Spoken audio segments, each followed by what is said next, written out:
Good evening. Welcome to This Week in Review. Tonight's stories include where it's always been landed, that's that they are.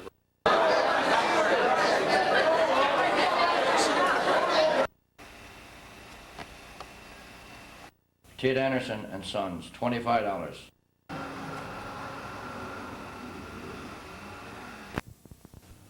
I spoke with George Coley on Saturday to find out how things have been going since Seafreeze Foods took over the Burgeo fish plant. Mr. Coley, are you pleased with the way that things have been going since Seafreeze took over the Burgeo fish plant? Well, since we opened up in early December, I found that people have come back with a great attitude. They're here to work, and they've been performing marvelous. And I can say without any question, if this sort of thing keeps up, then this place has got to work. You stated in an earlier conversation that the inshore fishermen had chosen not to sell their fish to Seafreeze.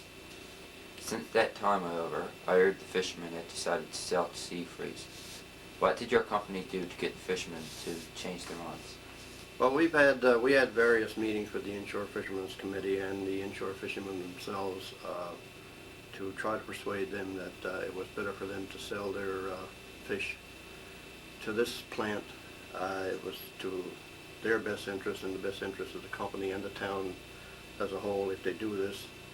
And they, after a number of meetings, we reached an understanding and an agreement that they would sell here, and they're doing that now. I think it's going to be to their benefit. How much fish do you anticipate that the fishermen will be landing? Well, I think this year they've landed somewhere around 2.5 million pounds of fish. Now this translates, if they do the same this year, this translates into 4 complete weeks of work for this plant. Now what it means is that the plant workers that were normally getting part weeks will now get full weeks as a result of the inshore fishermen landing here. Where will the fish be landed? At the plant or at the bait depot? The fish will be landed where it's always been landed. That's at the Arbor Wharf down there. It will be handled by the same people that handled it before. No changes in that regard whatsoever. Everything remains the same. What we'll be getting is truck fish. Fish will be trucked to the plant, and we'll be just handling from there. So there will be no job loss at the bait depot? Not as far as I'm concerned. That remains the same.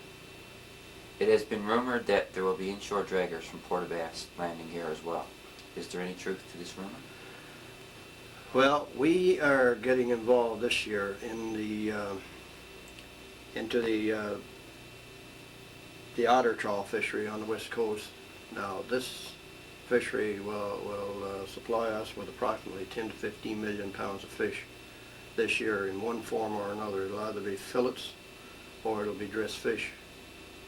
The fillets, we're counting on those fillets to enable us to arm more people on our night shift, to keep our night shift going probably longer than we have before. And with regard to your question, if the trawlers will be landing here, I can tell you that we have installed a air unloader down at the wharf to handle the 65 footers that we are anticipating will be landing probably their redfish quota here directly here. The rest, I think you'll find that most of the cod is going to be trucked in over the road from Port Bass or from Stephenville or Rocky Harbor, those areas. How much fish will these boats be landing at our plant? As I indicated a few minutes ago, that's between 10 to 15 million pounds of fish we're counting on that particular fishery. When is night shift scheduled to start? The night shift, it all depends on the landings we get, whether it's going to be the first week or the weeks after. My understanding is the otter fishery on the west coast is supposed to start on the 14th of January, and if that's the case, then and we're going to get the amount of fish that's already been indicated to us that we will be receiving, then we're expecting the night shift to start either the second or third week in January. That's the additional numbers of people that we're planning on adding on. The night shift itself, if we have much fish the first week, they'll be coming on first week. That's our old night shift, the regular crew. So how many extra do you expect to be hired? Well, again, it depends on the amount of fish that we're going to be expected to handle here at this plant. Now, I've been advised that one of our major problems here in this plant is going to be the first month or so of the year is what to do with excess fish. Now, that's a problem that I'm glad to have, and as I indicated to Bill Barry and the other people that mentioned this, that before we'll send fish back out over the road, there won't be too many unemployed people in this community. I'll be using everybody I possibly can use. So I think with regard to the night shift, you're talking about another 60 or 70 people that'll fill up the stations down there that are available to be filled up right now. How many employees do you have here at Seafreeze now? Including a night shift, there's approximately 425 people. Okay. How many do you expect to have when the plant gets to full capacity? When we're working full blast like I'm hoping we're going to do, and I'm expecting about 480 or 90 people. How does this number compare with the number employed by National Seed?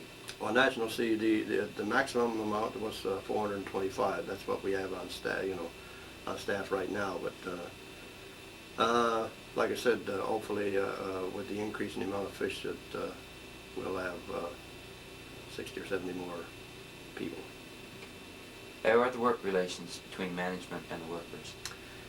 Well, I can say that, I've been here now a number of years, and I think right now is probably one of the best times I've seen relations between management and the employees get. I think we're all here for one reason, and that's to make this place work, and there should not be any such thing as a management-employee relation. It should be everybody's thinking the same thing. I mean, we're here for one purpose, and that's to make this plant work.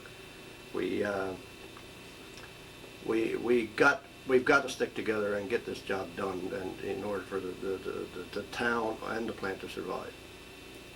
Will there be any foreign trawlers landing here? And if so, when can we expect to see them? I am not aware right now of any foreign trawlers landing in this port, but somewhere down the road there may be. I think you're referring to the Russian trawlers. Yeah. As far as I know, the Russian trawlers are mainly going to be taking their fish out in Cancel in those areas. Okay. Has Mr. Barry been in lately? No, he hasn't been in lately, but I understand he's planning on coming in once we get going good. Okay, Mr. Coley, thank you very much for taking time out of your schedule to talk with us. You're quite welcome. Thank you. The hockey rink is once again back in operation after being worked on for approximately a month. Lion Guy Hann came by to inform us of the donations received and who helped out with the repairs. Good evening. The Rink Committee of the Burgess Lions Club began the hockey rink project on Thursday, October the 25th, 1990, and finished up the work in early December. All the old boards around the rink were dismantled and replaced with all new boards and supports. 2 electric heaters were installed in the dressing rooms, and heat lights were installed on the rink. Many hours of volunteer time and work had to be put into this project, as it was a big job. Business, organizations, and other individuals were very generous, with some donating materials and others giving financial support. Names and logos have been painted on the new boards. Now the town has a much safer recreational facility, especially for hockey and general skating. Approximately $5,200 was put into the project by the Lions Club, and about $1,500 was donated. The Lions Club also intends to purchase new goalie equipment and are a rink attendant to maintain the rink and organize hockey, general skating, etc., so that the rink can be utilized to its fullest during the winter. The Burgeo Lions Club extends many thanks to all those who helped out and participated in this very worthwhile community project. The following is a list of donations. Donations of money: Newfoundland Hydro, $200, plus use of truck to stick poles on the hockey rink and other materials. Burgeo Town Council, $150, also the use of their loader, cement mixer, and material.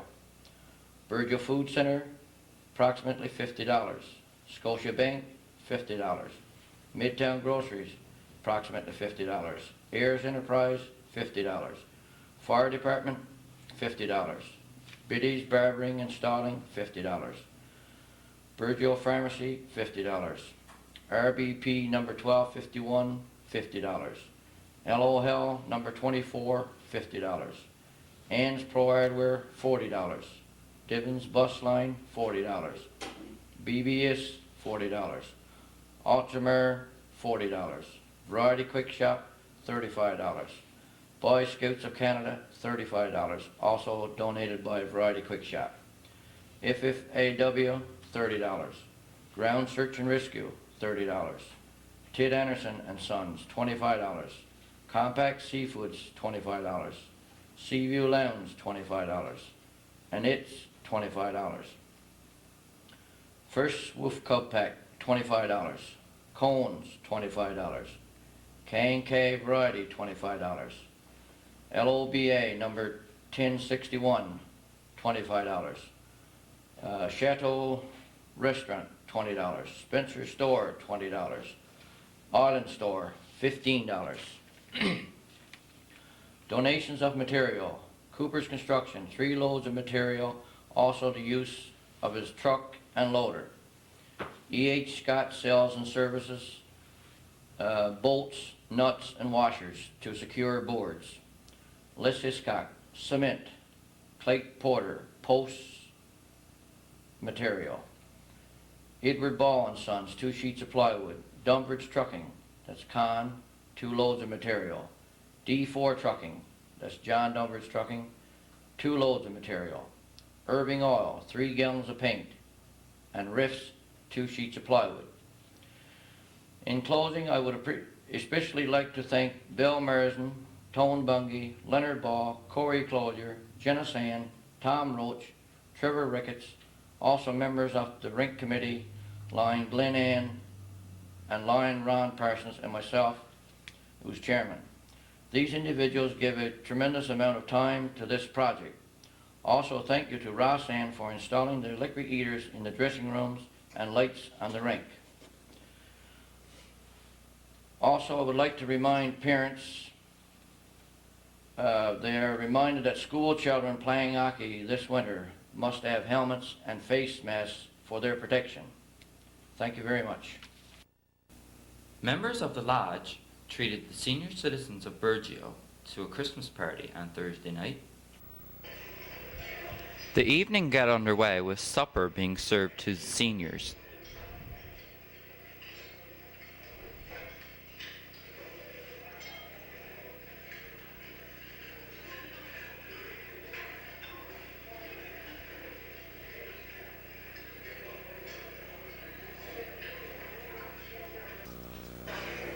The 2 oldest seniors in attendance were asked to cut the cake. Then they were each presented with a gift.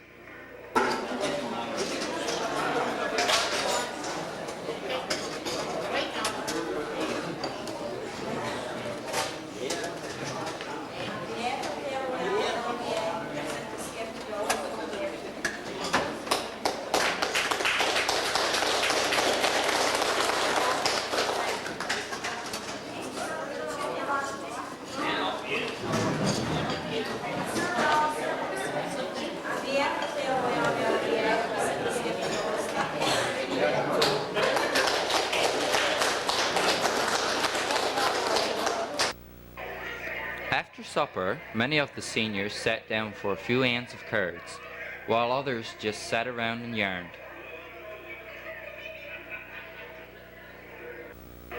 After the card game, prizes were awarded to the winners. First winner is Gladys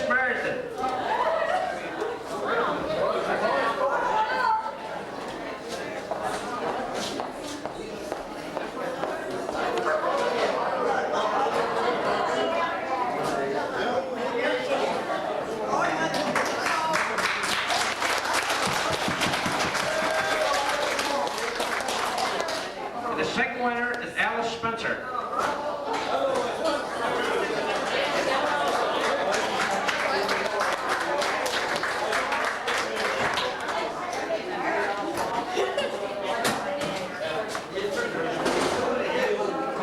And the third place goes to Victor Sternberg.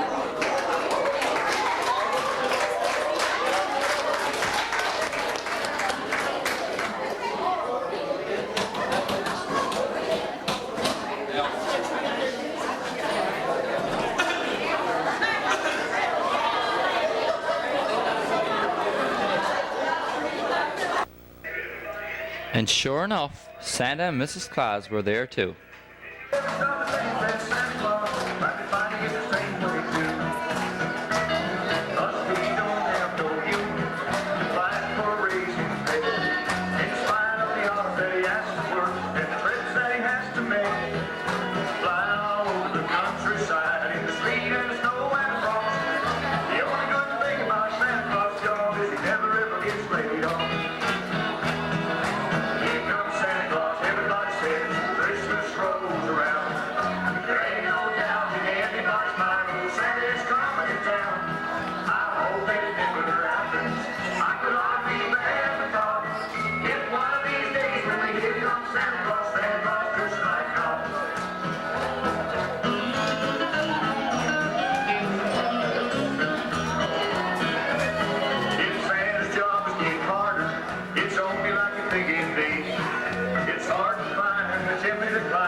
Santa and Mrs. Claus then proceeded to give gifts to all the seniors.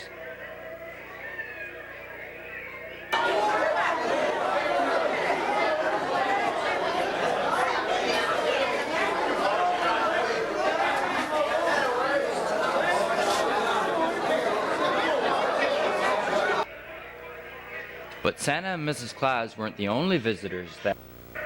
There was also a visit from the mummers.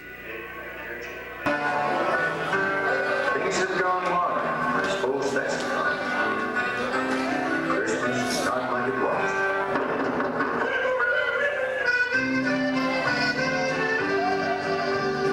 Mark, what's the noise out by the porch door? Granny, Chris, mummers, there's 20 or more. Earl with her face brightens up with a grin. Any mummers, nice mummers, loud in. Come in, lovely mummers, don't bother the snow. We can wipe up the water, sure, after you go. Sit if you can, or on some mummer's knee. Let's see if we know who you be. There's big ones and small ones and tall ones and thin. Boys dressed as women and girls dressed as men. Humps on their backs and mitts on their feet. My blessed we'll die with the heat. There's only one there that I think that I know. That's how fella standing alongside the stone. He's shaking his fist for to make me not tell. Must be Willie from out on the hill. Now that one's a stranger, if there ever was one, with his underwear stuffed and his trapdoor undone. Is he wearing his mother's big 42 hat? I knows, but I'm not going to say. Don't suppose you find mummers would turn down a drop. No homebrew or elky would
Effective January 7th at the post office, Saturday box hours will be from 1:15 to 5:15, and office hours will be from 1:15 to 5 p.m. 17 staffing hours will also be cut, in addition to the 10 cut earlier this fall. This results in the layoff of one part-time employee. Hopefully, these cutbacks are not permanent as of yet. Within a month or so, the hours at the post office should go back to normal for about a year. Then the cutbacks will be in place permanently. Well, it looks like winter is finally here to stay.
Well, that's it for this week.